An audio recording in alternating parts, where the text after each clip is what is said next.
Hola, ¿cómo estás? Bueno, espero que te encuentres muy bien. Mi nombre es Martín Blanco y quiero darte la bienvenida a este canal en donde cada semana hacemos el repaso de nuestra escuela sabática.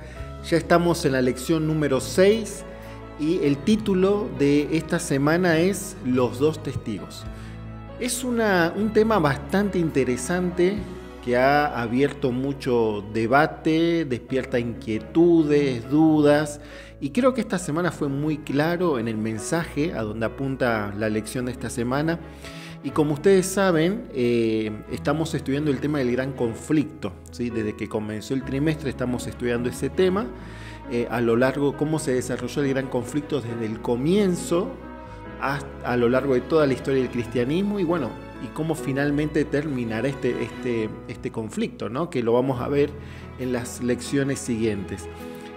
Como ustedes saben también, la lección está basada en el libro Conflicto de los Siglos justamente, y los capítulos que se abarcan en esta semana son el capítulo 12 al capítulo 18. Así que bueno, quiero invitarte a que te quedes hasta el final de este video, que puedas dejar algún comentario también y que puedas compartir este video, que puedas compartirlo así en tus redes sociales, y si no te suscribiste al canal, que lo hagas, ¿sí? Suscríbete y también activar las notificaciones para que cada semana te pueda llegar la notificación de cuando estamos subiendo este video. Así que bueno, vamos a arrancar entonces. Bueno, vamos a comenzar entonces con nuestro repaso. El capítulo que vamos a ir desarrollando a lo largo de estos minutos, que lo desarrollamos a lo largo de la semana, es el capítulo número 11 de Apocalipsis. Y vamos a leer del versículo 3 hasta el 6. Apocalipsis capítulo 11, versículo 3 al 6, dice lo siguiente. Estoy leyendo la Nueva Versión Internacional y dice así. Por mi parte, yo encargaré a mis dos testigos que vestidos de luto profeticen durante 1260 días. Estos dos testigos son los dos olivos y los dos candelabros que permanecen delante del Señor de la tierra. Si alguien quiere hacerles daño, ellos lanzan fuego por la boca y consumen a sus enemigos. Así habrá de morir cualquiera que intente hacerles daño. Estos testigos tienen poder para cerrar el cielo a fin de que no lluevan mientras esté profetizando. Además, tienen poder para convertir las aguas en sangre y para azotar la tierra cuantas veces quieran con toda clase de plaga. Bueno, nosotros tenemos que identificar quiénes son estos dos testigos, ¿no? Que aparecen acá en el capítulo número 11 de Apocalipsis. Pero si nosotros vamos al Antiguo Testamento, también los vamos a encontrar. Hay una referencia especial que aparece acá en el capítulo 11, pero en el Antiguo Testamento aparece en el libro de Zacarías el capítulo 4. ¿Sí? Vos fíjate lo que dice allí, Zacarías capítulo 4, al comienzo nada más, ¿no? En los primeros versículos, en una visión que tiene el profeta, dice así. Yo te voy a leer los primeros 3 versículos del libro de Zacarías, el capítulo 4. Dice, entonces el ángel que hablaba conmigo volvió y me despertó como a quien despierta de su sueño, y me preguntó, ¿qué es lo que ves? Yo respondí, veo un candelabro de oro macizo con un recipiente en la parte superior. Encima del candelabro hay 7 lámparas, con 7 tubos para las mismas. Hay también junto a él 2 olivos, uno a la derecha del recipiente y el otro a la izquierda. O sea, alrededor de estas lámparas, de estos candelabros, dice el libro de Zacarías, que hay 2 olivos, ¿no? Uno a la izquierda y el otro a la derecha. El olivo es la planta, o podríamos decir que es la materia prima por donde se puede conseguir el aceite que es necesario para que las lámparas puedan alumbrar, o los candelabros, ¿no? De allí salen las aceitunas, que es esa fruta necesaria para hacer el aceite de olivo, ¿no? Es la fuente, podríamos decir. Entonces, y por consiguiente, el aceite, nosotros sabemos también que representa el Espíritu Santo, ¿no? También en el capítulo número 11 de Apocalipsis, volvemos al capítulo 11, hay algunas características que nos van a ayudar un poquito a identificar quiénes son estos dos testigos, ¿sí? Dice así, el versículo 3, yo encargaré a mis dos testigos que vestidos de luto, a este tema vamos a volver, ¿sí? ¿Por qué estos dos testigos están vestidos de luto? ¿Sí? Las personas se visten de luto frente a una pérdida de un ser querido, frente al fallecimiento de alguien, ¿sí? No, es una forma de manifestar el dolor que uno siente, ¿no? Las vestimentas de luto, algo similar sucede con las vestimentas de cilicio, ¿sí? Dice, yo encargaré a mis dos testigos vestidos de lutos que profeticen, ¿sí? Que hablen, que den su mensaje durante 1260 días, que si eso nosotros lo aplicamos a lo que es los símbolos, tanto en el libro de Daniel como en el libro Apocalipsis, un día es igual a un año literal, ¿sí? Un día bíblico es igual a un año literal. O sea que acá estamos hablando, no estamos hablando de 1260 días literales, estamos hablando de 1260 años. Es un periodo de tiempo, que ahora vamos a volver a ese tema, ¿sí? Donde estos dos testigos van a estar en acción, podríamos decir, ¿no? Dice, estos dos testigos son los dos olivos, ¿sí? Ahí vamos a ir teniendo un dato interesante. Son los dos olivos, ¿sí? que se mencionan en el libro de Zacarías, y los dos candelabros que permanecen delante del Señor de la tierra. Y presta atención en esto, ¿no? Si alguien quiere hacerles daño, ellos, ¿sí? Ellos lanzan fuego por la boca y consumen a sus enemigos. Así habrá de morir cualquiera que intente hacerles daño. O sea que estos dos testigos tienen la facultad de hacer daño, tienen poder, ¿sí? Dice el versículo 6, estos testigos tienen poder para cerrar el cielo a fin de que no llueva mientras estén profetizando. ¿En qué parte de la Biblia hay una historia donde los cielos se cerraron y no llovió por un tiempo determinado? Bueno, eso aparece en el Antiguo Testamento, la historia de Elías y los profetas de Baal, cuando hubo el profeta ora, hay una sequía, ¿sí? El profeta vuelve a orar para que esa sequía termine, ¿no? Pero fue una evidencia importante lo que sucede allí en ese confrontamiento con los profetas Baal, y quedó bien en claro quién era el verdadero Dios allí, ¿no? Pero está haciendo referencia a esa historia que aparece allí en el Antiguo Testamento. Y también dice algo más, ¿no? Dice, además tienen poder para convertir las aguas en sangre. ¿En dónde sucedió eso? Eso sucedió en el libro de Éxodo, ¿sí? Durante el momento cuando Moisés, ¿sí? se convierte en el vocero de Dios y Dios envía las plagas al pueblo egipcio. Dice, tienen poder para convertir las aguas en sangre, esa es una de las plagas, y para azotar la tierra cuantas veces quieran, con toda clase de plagas. En estas historias que mencionamos, tanto en la historia de Elías, la historia de Moisés, el protagonista ahí siempre fue Dios. Dios fue el que ejerce la acción, tanto para cuidar, tanto para proteger a su pueblo como para liberarlo.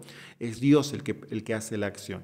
O sea, que estos dos testigos tienen que ver con lo que Dios hace. ¿A través de qué cosa?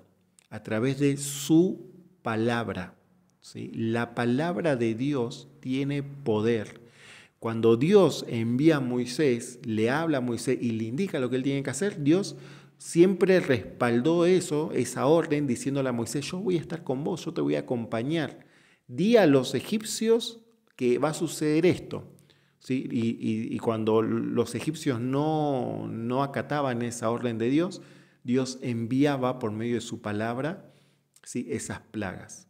O sea, los dos testigos representan la palabra de Dios, ¿sí? Más específicamente el Antiguo y el Nuevo Testamento.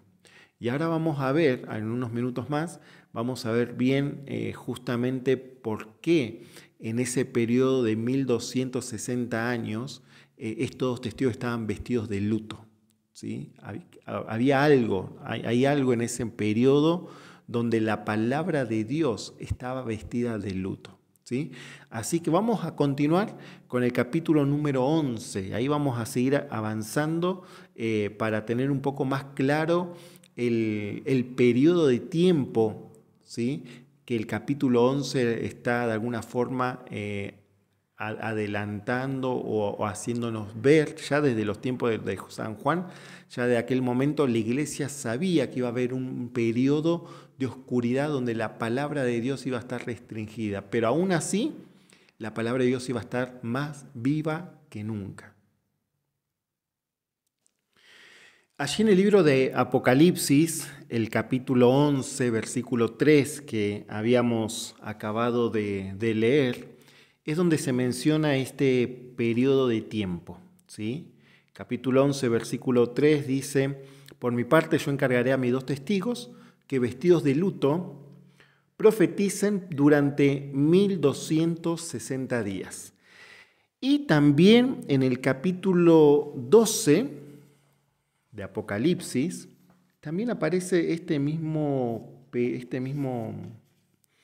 periodo de tiempo, podríamos decir. Capítulo 12, versículo 5 y 6, dice así: y ella dio a luz un hijo varón que había de regir a todas las naciones con vara de hierro, y su hijo fue arrebatado para Dios y para su trono. Y la mujer huyó al desierto, a un lugar preparado por Dios, para que allí la sustenten durante 1260 días. ¿Sí? Eso es lo que aparece en Apocalipsis, capítulo 12, versículos 5 y 6. Pero fíjate lo que dice el versículo 14 de ese mismo capítulo. Estamos en el capítulo 12. ¿Sí? Dice así. Capítulo 12, versículo 14. Dice: pero a la mujer le fueron dadas dos alas de una gran águila para que volara de la presencia de la serpiente al desierto, a su lugar donde es sustentada por un tiempo, tiempos y medio tiempo. Esto ya lo habíamos leído y estudiado hace un par de semanitas atrás, que también es lo mismo, ¿no? Serían 3 años y medio. Vos fijate la cantidad de días que hay en 3 años y medio y te vas a dar cuenta que hay 1260 días, ¿sí? Esto mismo se repite en el libro de Daniel, el capítulo 7, versículo 25. También se dice la misma expresión, dice: hablará en contra del Altísimo y oprimirá a sus santos. Y tratará de cambiar las fechas importantes y también las leyes, y los santos quedarán bajo su poder. Y presta atención a esto: por un tiempo, 2 tiempos y medio tiempo, 3 años y medio. ¿Sí? Vos tenés que hacer la conversión de día por año y siempre vamos a llegar a la misma conclusión, ¿sí?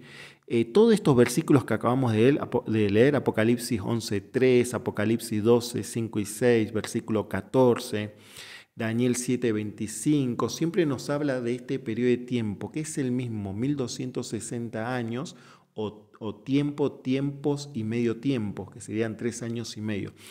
Todo te lleva a la misma conclusión, que son 1260 días, que en realidad serían 1260 años. Entonces, ese periodo de tiempo que nosotros es importante que sepamos dónde comienza y dónde finaliza, nos va a ayudar a entender el contexto de todo lo que se viene diciendo. Vos siempre que leas estos versículos, lee un poquito el contexto y te vas a dar cuenta que en el contexto generalmente hay persecución, amenazas, ¿sí? El pueblo es de alguna manera perseguido, ¿sí? ¿Por qué? Porque en ese periodo de tiempo que va del año 538 después de Cristo hasta el año 1798, que es muchísimo, es muchísimo. Esto prácticamente es la Edad Media completa, ¿no? Un periodo de tiempo donde se dice que hubo mucha oscuridad espiritual, la palabra de Dios estaba velada por la misma iglesia, ¿sí? Por la misma iglesia católica, la misma iglesia cristiana, llena de formalidades, lleno de ingredientes paganos, ¿sí? Donde se había cambiado incluso la manera en cómo el hombre podía ser salvo a través de las indulgencias, la compra y ventas de indulgencias, ¿sí? Se había cambiado tanto el sistema de salvación que la palabra de Dios fue completamente velada. Digo completamente porque siempre hubo allí personas que se mantuvieron fieles a Dios, personas que estuvieron dispuestas a dar incluso su vida para hacer resplandecer la palabra de Dios, ¿no? Como lo vimos la semana pasada, los reformadores protestantes, ¿sí? Entonces, este periodo de tiempo va del año 538 hasta 1798, ahí hay 1260 años. ¿Por qué termina este periodo? O sea, ¿qué es lo que le pone fin a este periodo? Bueno, justamente la Revolución Francesa es lo que le pone fin a este periodo de oscuridad espiritual. Pero junto con la Revolución Francesa vino otro peligro, que ahora lo vamos a ver en unos minutos más, ¿no? O sea, uno ve también ahí la mano de Dios cuidando, pero al mismo tiempo el enemigo haciendo, no quedándose quieto, sino siempre buscando una estrategia para acabar con la palabra de Dios. Vamos a seguir leyendo el capítulo número 11 de Apocalipsis, pero lo vamos a hacer del versículo 7 en adelante, el 7 al 9. Dice así: Ahora bien, cuando hayan terminado de dar su testimonio, la bestia que sube del abismo les hará la guerra, los vencerá y los matará, dice allí. Sus cadáveres quedarán tendidos en la plaza de la gran ciudad, llamada en sentido figurado Sodoma y Egipto, donde también fue crucificado su Señor. Versículo 9, y gente de todo pueblo, tribu, lengua y nación contemplará sus cadáveres por 3 días y medio, y no permitirá que se les dé sepultura. Habíamos dicho nosotros que el periodo de los 1260 días comienza en el año 538, donde ya el Imperio Romano estaba perdiendo esa fortaleza que lo había caracterizado durante siglos. Entonces, en ese año, el emperador romano le entrega al poder político, al Papa, le entrega todo el dominio, ¿no? Toda la responsabilidad civil, político, religiosa, y ahí comienza un periodo de supremacía papal, donde la Iglesia tiene todo lo que necesita para poder gobernar y estar por encima de todos los reyes, ¿sí? Y eso fue hasta el año 1798, donde casi al final de ese periodo comienza la Revolución Francesa, más específicamente en 1789. Al final de ese periodo, el general Berthier, uno de las personas más poderosas que tenía Napoleón en su ejército, por órdenes de Napoleón, va a arrestar al Papa, que estaba en ese momento en la cabeza de todos, ¿sí? Al Papa Pío VI, lo arrestan, lo llevan a Francia y ahí finalmente muere, ¿no? Y obviamente que eso fue un golpe tremendo para la Iglesia, ahí se termina el periodo de supremacía papal, podríamos decir. Pero ahí no quedó todo, ¿no? Porque Junto con la Revolución Francesa comienza un periodo donde la razón se pone por encima de todo, la razón humana, ¿sí? Incluso por encima de la palabra de Dios. Entonces ahí comienza un nuevo periodo donde da inicio o le da fuerza al ateísmo, ¿sí? Y hay un versículo aquí interesante que es el versículo 9, donde dice: y gente de todo el pueblo, tribu, lengua y nación contemplará sus cadáveres por 3 días y medio. ¿Sí? 3 días y medio en profecía serían 3 años y medio. Dice: y no permitirá que se les dé sepultura. Nosotros tenemos que entender un poquito a qué se refiere la palabra de Dios, la Biblia, cuando dice esto, ¿no? La nación contemplará sus cadáveres por 3 días y medios.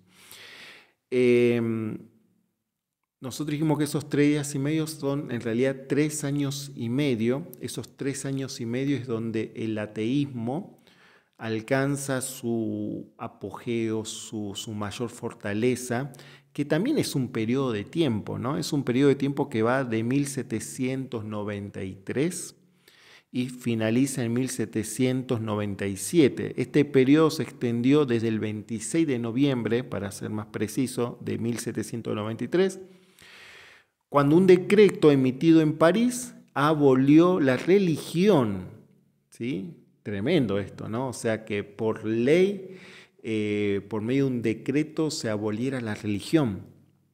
Hasta el 17 de junio de 1997, cuando el gobierno francés eliminó sus leyes religiosas restrictivas, ¿no? Esos 3 años y medio, yo me imagino que habrán sido momentos difíciles, ¿no? Donde vos, si esto era una ley, ponete en mente eso, era una ley, ¿sí? O sea, si vos, si vos vivías entre ese periodo de tiempo y vos querías ir a leer la Biblia a una plaza y estabas así leyendo, tranquilamente te podían llevar detenido y con justa razón, hablando de las leyes, ¿no? No era fácil identificarse como cristiano, no era fácil predicar, no se podían hacer en ese tiempo campañas evangelísticas, salir a la calle, invitar a la gente, a la iglesia. Entonces fue un tiempo donde realmente todo estaba muy restringido, el hecho de hacer la obra de Dios, el hecho de uno mismo poder mantenerse fortalecido, ¿no?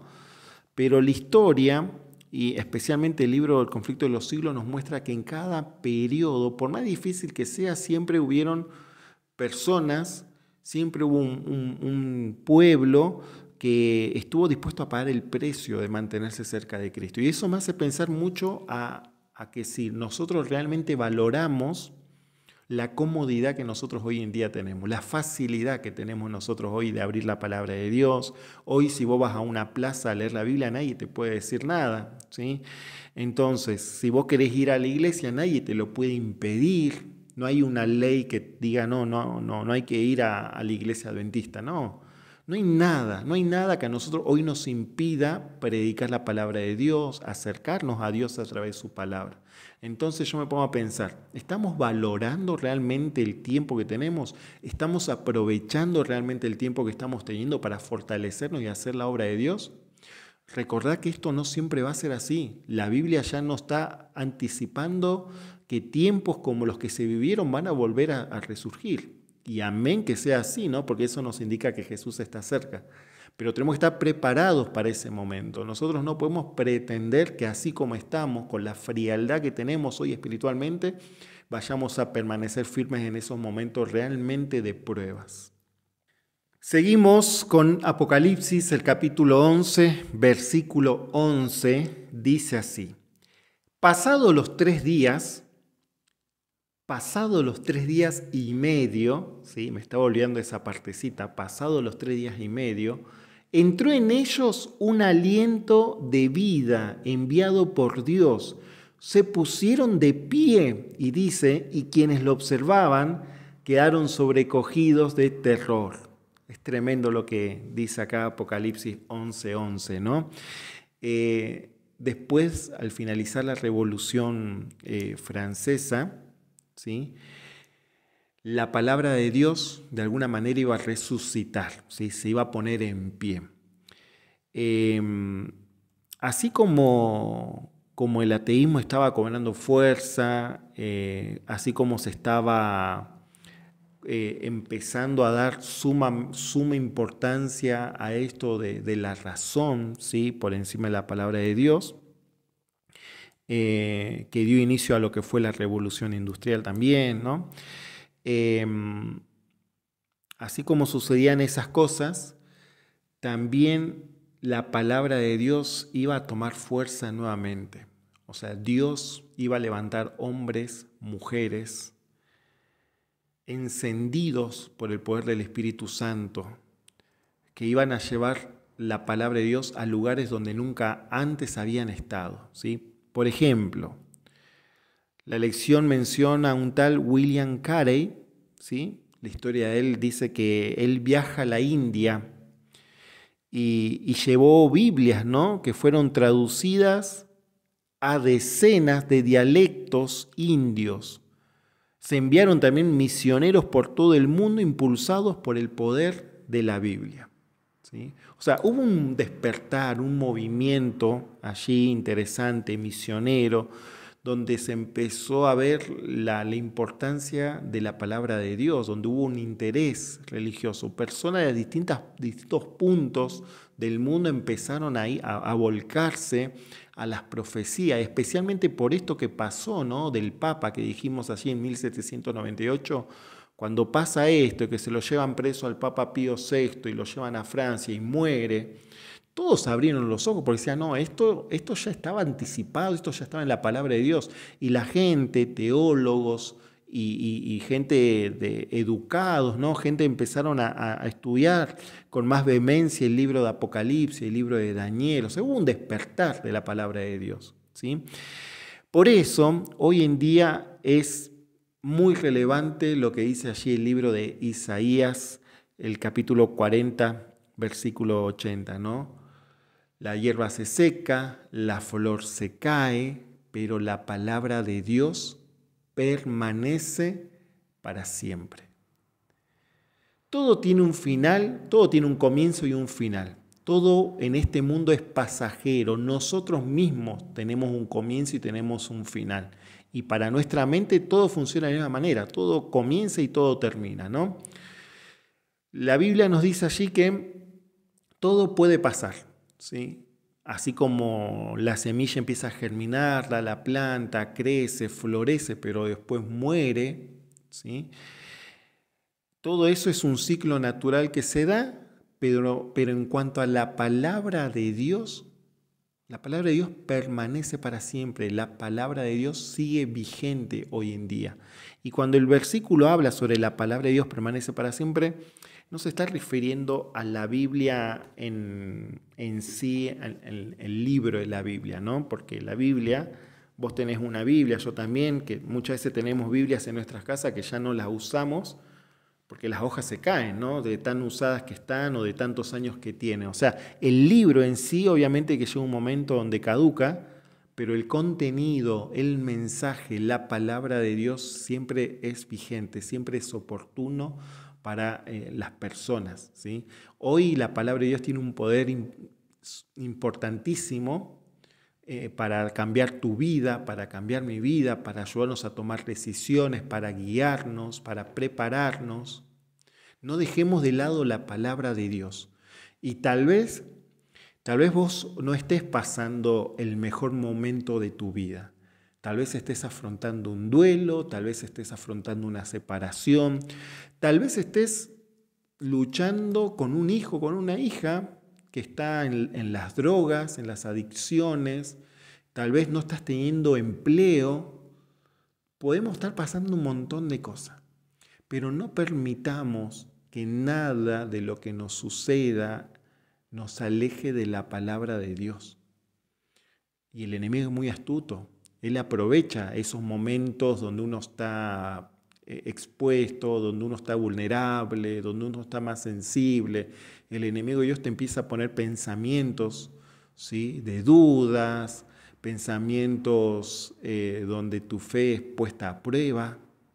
Entonces, No nos soltemos de la palabra de Dios. Dios tiene el poder para revivir tu vida espiritual.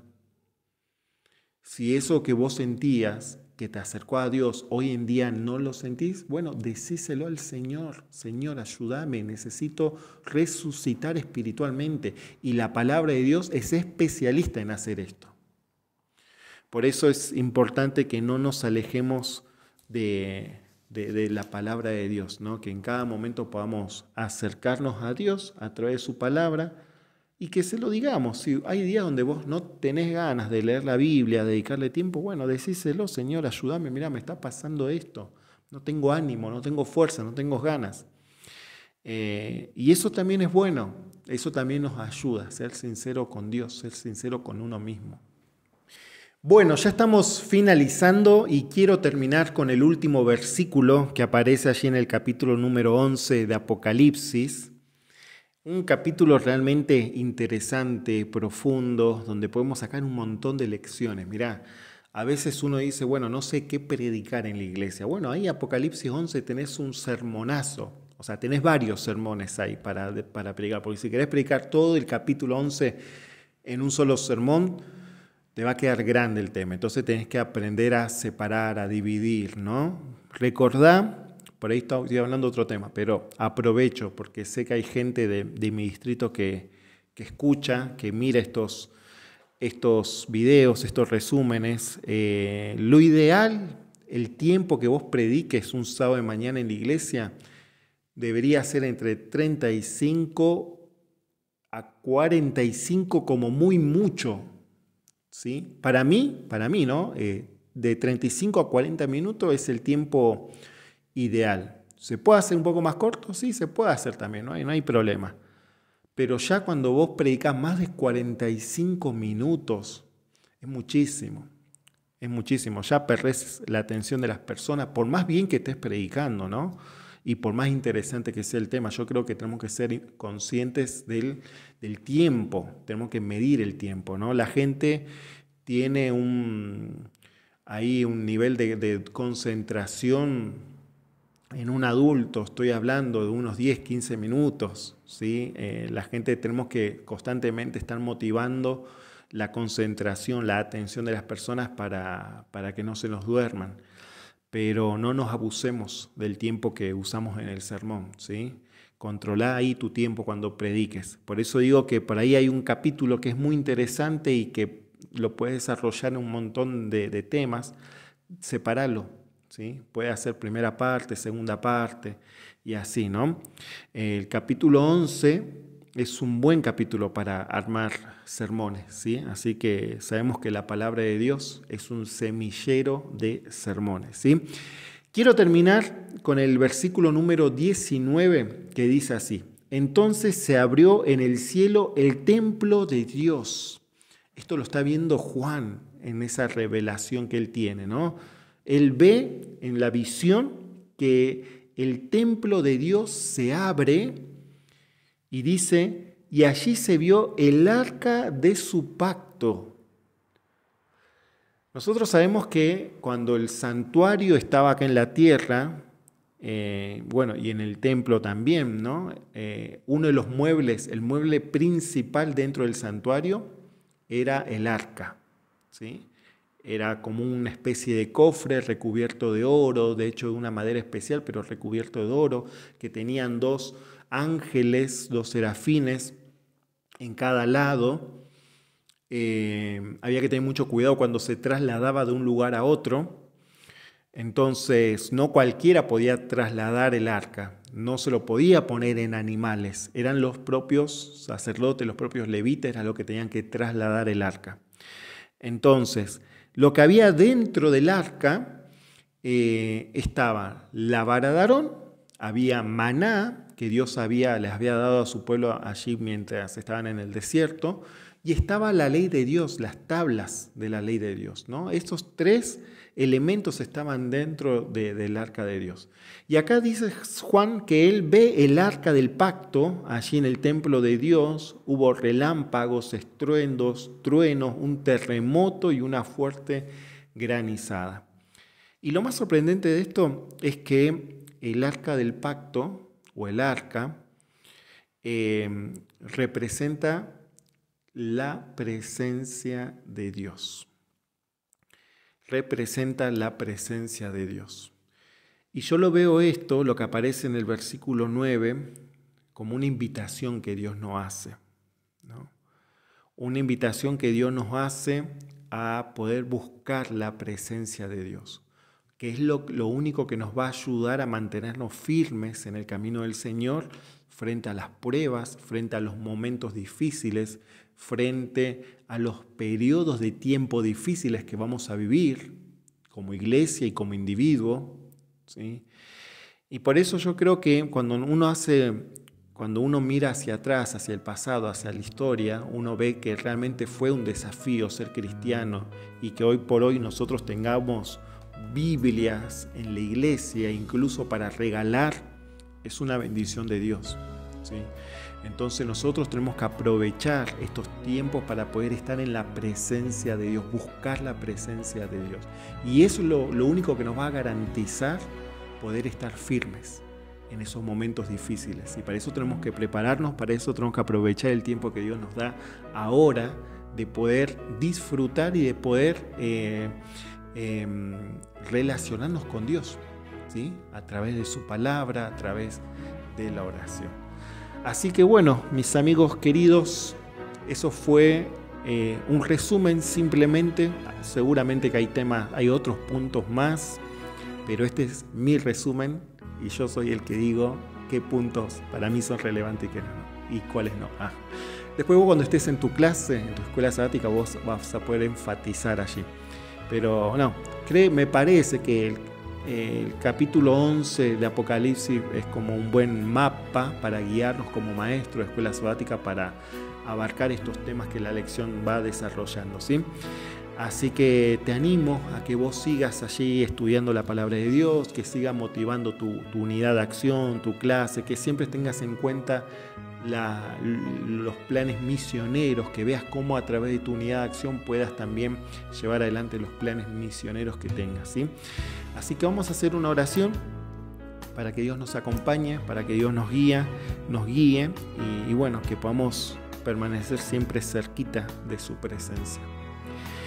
Querido Señor que estás en los cielos, queremos agradecerte mucho por este momento que hemos compartido juntos. Gracias porque a través de tu palabra, Señor, tú nos haces ver que tú estás al control de la historia. Por más adversas que sean las situaciones, tú siempre estás al control, tú siempre tienes la victoria, Señor.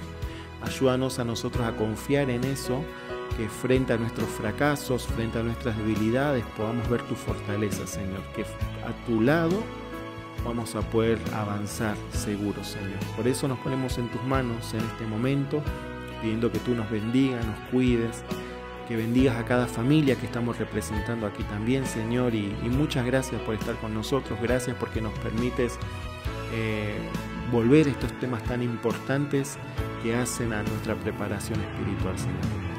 Ponemos en tus manos y oramos en el nombre de Jesús. Amén. Bueno amigos, nos estamos viendo la semana que viene, vamos ya a la lección número 7, ¿sí? Así que estudiarla, anotá allí los puntos importantes y no te olvides de suscribirte a este canal, de dejar tu comentario y de compartir este video. Así que nos estamos viendo la semana que viene, te mando un abrazo grande, bendiciones, chau.